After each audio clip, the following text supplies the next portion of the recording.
एक छोटे से गांव में गरीब माँ रहती थी जिसका नाम था सावित्री। सावित्री की दो बेटियां थी। बड़ी बेटी का नाम सुमन और छोटी बेटी का नाम किरण था। दोनों बेटियां शादी लायक हो चुकी थी, लेकिन उनकी गरीबी के कारण उनकी माँ के लिए ना कपड़े बना पा रही थी और ना ही गहने और ना ही श्रृंगार का सामान खरीद पा रही थी। गांव के लोग अक्सर उन्हें ताना देते थे कि सावित्री अपनी बेटियों का बोझ क्यों नहीं उतार देती और शादी नहीं क्यों करती। बेटी सुमन, बेटी किरण, तुम दोनों की माँ गरीब जरूर है, लेकिन तुम्हारी शादी मैं अच्छे घर में करा कर ही रहूंगी, चाहे अपनी जान भी क्यों ना देनी पड़े। माँ, हमें तुमसे कुछ नहीं चाहिए, तुमने हमें पाला है वही बहुत है। अगर हमारी शादी गरीबी में होगी तब भी हम तुम्हें कभी दोष नहीं देंगे। सुमन की आंखों में आंसू थे और किरण माँ का हाथ पकड़कर बोलती है, माँ तुम ज्यादा टेंशन मत लो, हमें तुम्हारी सेहत की चिंता है। तुम दिन रात मेहनत करती हो, कभी हमारी शादी का बोझ मत सोचो, जो होगा देखा जाएगा। समझ गए ना आप हमारा ध्यान रखा करो और आपका भी, बस यही काफी है। लेकिन सावित्री के दिल में हमेशा दर्द रहता था कि कैसे अपनी बेटियों को खुशियां दे। एक दिन गांव में मेला लगा। अमीर घर की लड़कियां नए नए कपड़े और गहने पहनकर आई थी। वही सुमन और किरण भी गई, लेकिन दोनों बहनें पुराने कपड़ों में थी। गांव की एक घमंडी लड़की कलावती की बेटी कामिनी उनकी हंसी उड़ाकर कहती है, अरे देखो तो इन दोनों बहनों को, अपनी शादी लायक उम्र में भी इनके पास एक अच्छे कपड़े या गहने नहीं है। कौन करेगा इन दोनों से शादी? शायद कोई किसान ही इनसे शादी करेगा, जिसके पास कुछ नहीं, जो दूसरों के खेतों में काम करे, है ना? ये सुनकर सुमन की आंखें भर आई और किरण भी चुपचाप माँ के पास भाग गई। सावित्री ने दोनों को समझाया और कहा, मेरी बेटियों, लोगों का काम है कहना, तुम्हारा काम है अपने संस्कार और ईमानदारी को संभाल कर रखना। लोगों की बातें अपने दिल में मत रखो, एक कान से सुनो और एक कान से छोड़ दो, बाकी सब ऊपर वाला देख लेगा। समझ गई ना तुम दोनों मेरी बच्चियों? उसी रात जब सावित्री रो रही थी तब एक चमकदार रोशनी उनकी झोपड़ी में आई। उस रोशनी से एक सुंदर परी निकली जिसके लंबे लंबे बाल जमीन तक लटक रहे थे, और वो परी इतनी खूबसूरत थी कि सुमन और किरण दोनों उसे देखकर मुंह खुला का खुला रह गया। परी ने मुस्कान के साथ कहा, मैं तारिणी नाम की लंबे बालों वाली परी हूँ। मैं तुम्हारी माँ की ममता और तुम दोनों बहनों की मासूमियत देखकर यहाँ आई हूँ। तुम्हारी शादी में तुम्हें कोई रोक नहीं सकता। मैं तुम्हें एक जादुई उपहार देने आई हूँ। परी, हमें क्या दोगी तुम? क्या ले उपहार लेकर आई हो हमारे लिए? क्या तुम सच में परी हो? परी ने अपने बालों से एक चमकते हुए सोने का बॉक्स निकाला और कहा, ये जादुई सोने का मेकअप बॉक्स है। जो लड़की ईमानदारी और दया के साथ इसे इस्तेमाल करेगी उसकी जिंदगी खुशियों से भर जाएगी, लेकिन जो लालच करेगी या दूसरों को नीचा दिखाने के लिए बॉक्स का उपयोग करेगी, उसके लिए ये बॉक्स अपना जादू बंद कर देगा और दूसरा जादू दिखाएगा। किरण ने अपने आंखों में आंसू भरकर परी के सामने कहा, परी, हम तो गरीब हैं, हम इसे सिर्फ अपनी शादी के दिन के लिए ही इस्तेमाल करेंगे। इसी वचन के कारण तुम दोनों को ये वरदान मिल रहा है। कल जब तुम इस बॉक्स को खोलकर अपने चेहरे पर श्रृंगार करोगी तो तुम्हारी रोशनी सूरज से भी तेज होगी। सब तुम्हारी सुंदरता को देखकर तुमसे रिश्ता करना चाहेंगे, और इस बॉक्स से तुम अपने लिए जो चाहे भी वो मांग सकते हो। अगर तुम्हारा दिल साफ है तो ये जरूर करेगा। ये कहकर परी रोशनी में गायब हो गई। अगली सुबह जब सावित्री ने बेटियों को उठाया तो उन्होंने माँ को सब बताया। सावित्री की आंखों में आंसू आ गए और उसने कहा, शायद जो दुआएं मैं बहुत सालों से मांग रही हूँ आज वो फल दे रही हैं। मैं तुम दोनों के लिए बहुत खुश हूँ मेरी बच्चियों। सुमन ने बॉक्स खोला। उसमें काजल, बिंदी, सिंदूर, लिपस्टिक और भी बहुत सारी मेकअप की चीजें, चेहरे का उपटन और गहने तक थे जो सोने से बने थे। हर चीज खुद ही चमक रही थी। दीदी, लगता है हमारी किस्मत अब बदलने वाली है। ये देखो, ये श्रृंगार का सामान कितना सुंदर है और ये सोने के गहने, ये तो बहुत खूबसूरत है। बस कपड़ों की कमी है, हम ये बॉक्स से कहकर मंगवा लेंगे। दोनों लड़कियों ने अपने चेहरे पर वो श्रृंगार का सामान लगाया और गहने पहने और जादुई सोने के मेकअप बॉक्स से कहकर अपने लिए सुंदर कपड़े भी तैयार कर लिए। दोनों बहुत खूबसूरत लग रही थी। उस दिन गांव में सबको खबर मिली कि सावित्री के घर कुछ चमत्कार हुआ है। कलावती अपनी बेटी कामिनी के साथ आई और घमंड से कहा, आहा, ये सब दिखावा है। गरीबों के पास कभी सोना नहीं हो सकता। ये तो सब फेक है। तुम जरूर कोई जादू टोना करके आए हो, इसीलिए ये सब कुछ अच्छा लग रहा है। नहीं कलावती, ये भगवान की दया और एक परी का वरदान है। इसमें ना कोई छल है और ना कोई धोखा और ना ही कोई जादू टोना। ये तो पूरा का पूरा परी का जादू और हमारी दुआओं का फल है। लेकिन कलावती का मन जल रहा था। दिन गुजरने लगे। सुमन और किरण अपने मेकअप बॉक्स का उपयोग सिर्फ जरूरत पर करती। जिस दिन गांव में कोई उत्सव होता या मंदिर में पूजा होती, दोनों सुंदर सोने के गहने और श्रृंगार से सज जाती और सभी गांव वाले उन्हें देखकर कहते कि सावित्री की बेटियां देवियां लगती हैं। एक दिन एक शहर के सेठ अपने बेटे के लिए रिश्ता ढूंढने आए। उसने सुमन को देखा और तुरंत अपने बेटे के लिए हाँ कर दिया। सावित्री रो पड़ी खुशी से। माँ देखो ना, मेरे लिए कितना अच्छा रिश्ता आया है। माँ, आज जो भी हुआ वो सिर्फ तुम्हारी दुआओं और इस परी की कृपा से हुआ है। उसी वक्त एक और घर से सीता नाम की एक लड़की की माँ आई। उसने सावित्री से कहा, दीदी, मेरी बेटी की शादी की उम्र हो चुकी है, लेकिन हम इतने गरीब हैं कि कुछ कर नहीं पा रहे। क्या तुम्हारा ये सोने का मेकअप बॉक्स मेरी बेटी के लिए एक दिन के लिए उधार मिल सकता है क्या? कल लड़के वाले देखने आने वाले हैं, शायद वो पसंद कर ले। वो बहुत बड़े घर से हैं। सावित्री सोच में पड़ गई। सुमन और किरण ने एक दूसरे को देखा और फिर किरण ने माँ से कहा, माँ, परी ने कहा था कि दया और ईमानदारी से ही इसका जादू बरकरार रहेगा।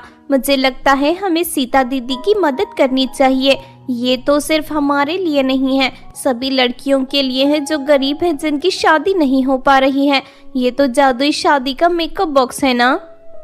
सावित्री ने सहमत होकर जादुई सोने का मेकअप बॉक्स सीता की माँ को दे दिया। उस दिन सीता ने जब मेकअप बॉक्स का यूज किया तो उसका चेहरा चमक उठा और उसकी शादी भी तुरंत पक्की हो गई।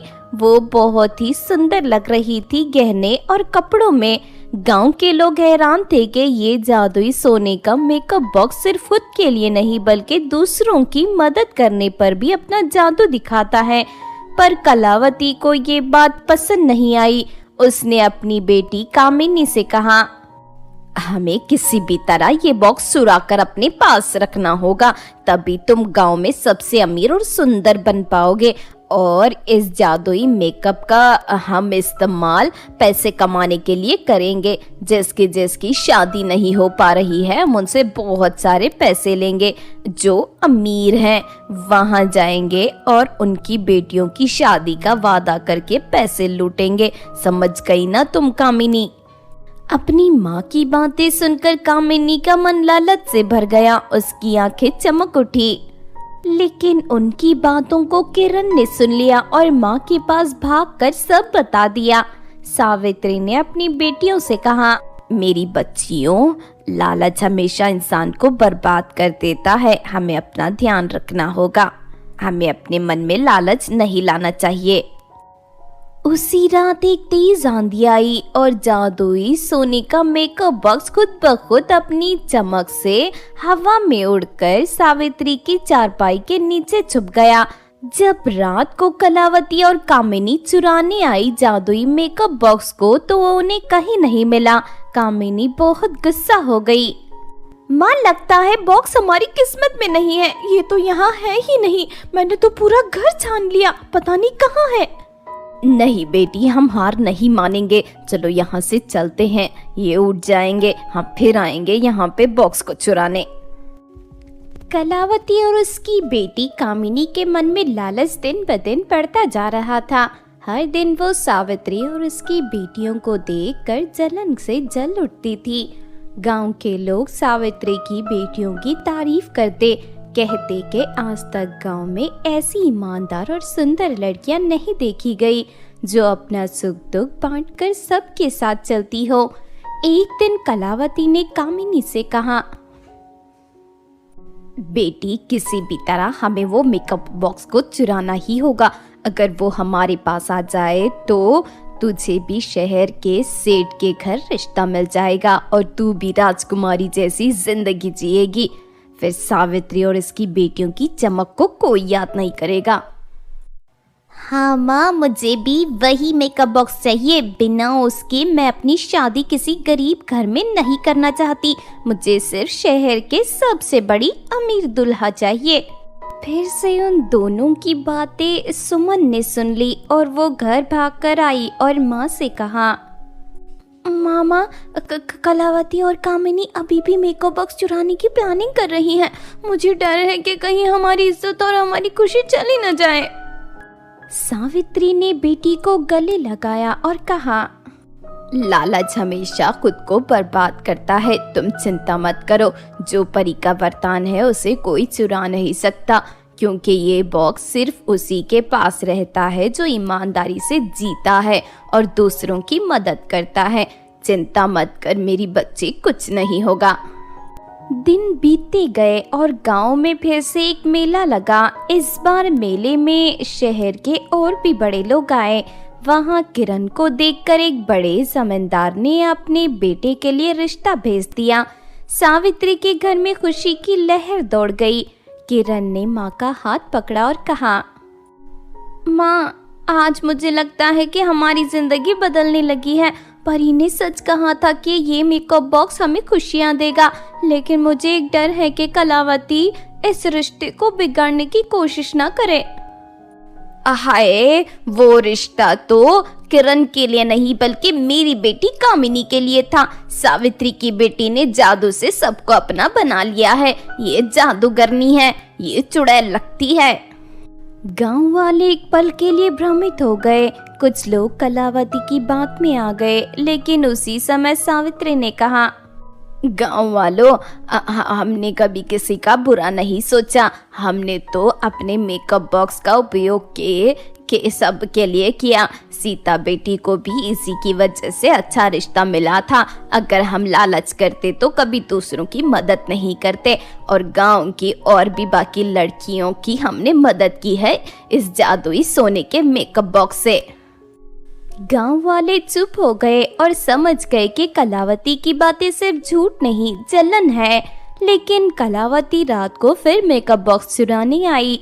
उसने कामिनी से कहा, चल मेरे साथ, आज हम मेकअप बॉक्स लेकर ही मानेंगे। आज मैं हार नहीं मानूंगी। वो मेकअप बॉक्स जो सोने का है वो मेरा होगा। वो दोनों सावित्री के घर आए और बॉक्स उठाया। जैसे ही कामिनी ने बॉक्स को खोला, उसमें से एक तेज रोशनी निकलकर दोनों के पीछे धकेल दिया। परी की आवाज गूंज उठी। कलावती और कामिनी डर गई। कलावती और कामिनी, तुम दोनों लालच में अंधी हो गई हो। तुम्हें याद रखना चाहिए था कि ये बॉक्स दया और ईमानदारी के लिए है, लालच के लिए नहीं। अब तुम भुगतोगे। हमें भी ये सोने का बॉक्स दे दो परी, हम भी गरीबों की मदद करेंगे, लालच नहीं करेंगे। हमें भी दो ये सोने का बॉक्स। गरीबी और अमीरी इंसान के दिल से होती है। तुम्हारे दिल में सिर्फ घमंड और जलन है। तुम्हारा दिल नहीं, काला दिल है। अगर ऐसा होता तो तुम कभी चोरी करने नहीं आती। उसी वक्त बॉक्स बंद हो गया और कलावती के हाथ से पिघलकर मिट्टी बन गया। कामिनी रोने लगी और कहा, माँ, ये तो चला गया, हमने सब कुछ खो दिया। अब मेरी शादी कभी अमीर घर में नहीं होगी। तभी एक रोशनी आई और कलावती और कामिनी के हाथ जला दिए और उनकी आंखों की रोशनी भी गायब हो गई और वो दोनों गंजी हो गई। दोनों फूट फूट कर रोने लगी। अगली सुबह गांव वाले आए। ये सब देखकर कहने लगे, देखो देखो, भगवान ने हमेशा सच्चाई और ईमानदारी का साथ दिया है और लालच और घमंड को हमेशा सजा मिली है, इन दोनों की तरह। सुमन और किरण के घर में एक रोशनी चमकी और वो जादुई सोने का मेकअप बॉक्स फिर से प्रकट हो गया। सुमन और किरण ने अपने मेकअप बॉक्स का उपयोग फिर से मंदिर में प्रसाद बांटने और गरीब लड़कियों की शादी में मदद करने में किया। धीरे धीरे उनका नाम पूरे गांव में फैल गया और सब उन्हें देवी के रूप में देखने लगे।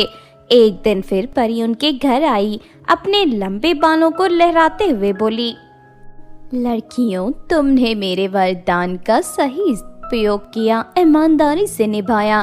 तुमने दूसरों की मदद की और तभी लालच नहीं किया। इसीलिए अब मैं तुम्हें एक और वरदान देती हूँ। तुम्हारी माँ सावित्री को हमेशा सेहतमंद और सुखी जिंदगी मिलेगी और तुम दोनों बेटियाँ अपनी शादी के बाद भी हमेशा अपने परिवार और गांव की रक्षा करती रहोगी। सावित्री ने आंसू भरी आंखों से परी के पैर छूकर कहा, तुम्हारी दया ने मेरे घर की अंधियारी जिंदगी में उजाला भर दिया परी। मेरी बेटियां आज अपना घर बसा रही हैं सिर्फ तुम्हारी वजह से। नहीं सावित्री, ये सब तुम्हारी ममता और बेटियों की ईमानदारी का फल है। मैं तो बस एक जरिया थी। परी रोशनी में गायब हो गई। सुमन और किरण की शादी धूमधाम से हुई। दोनों ससुराल गई, लेकिन अपनी माँ सावित्री को कभी अकेले नहीं छोड़ा। हर साल अपने मेकअप बॉक्स का कुछ हिस्सा गांव की बेटियों की शादी में दिया। कलावती और कामिनी ने लालच और घमंड के कारण सब कुछ खो दिया। आखिर उन्होंने सावित्री से माफी मांगी। सावित्री ने उन दोनों को माफ किया और जादुई मेकअप बॉक्स की मदद से उन दोनों को ठीक कर दिया। और उस दिन से कलावती और कामिनी ने भी गांव की लड़कियों की मदद करना शुरू कर दिया। धीरे धीरे उनके दिल घमंड से निकल गए और उसकी जिंदगी में सुकून आ गया। इस कहानी से हमें ये सीखने को मिलता है कि लालच और घमंड इंसान की सबसे बड़ी दुश्मन होती है, जबकि दया और ईमानदारी इंसान की सबसे बड़ी ताकत।